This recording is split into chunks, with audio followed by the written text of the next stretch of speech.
పాపం చేయని వాడు వెళ్లాల్సిన పనిలా వాడు ఇంట్లో వాడు ఉంటాడు ఖచ్చితంగా. నేను ఏ పుణ్యక్షేత్రానికి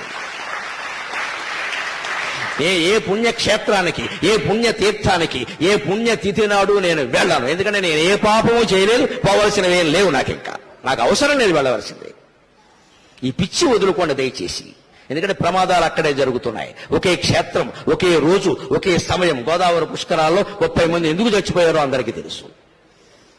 అదే రోజు, అదే ముహూర్తం అంటే అవి అలాగే జరుగుతాయి. ఏమిటా పిచ్చి, ఏమిటా వెర్రి? ముక్కోటి ఏకాశి నాడు పెడతారా? మర్నాడు వెళ్ళండమ్మా, 3 రోజులు అయ్యాక వెళ్ళండమ్మా. విష్ణుమూర్తి ఏమైనా కోప్పడతాడా? ఉత్తర ద్వారంలోంచే వెళ్ళాలి, తలుపులు బద్దలైపోవాలి. బాగా మనస్సు నిండా బుర్ర మడ్డి పెట్టేసుకుని మనస్సు నిండాను ఆ రోజే చూడాలి, అలాగే వెళ్ళాలి, ఏమైనా సరే వెళ్ళాలంటే ప్రమాదాలే జరుగుతాయి.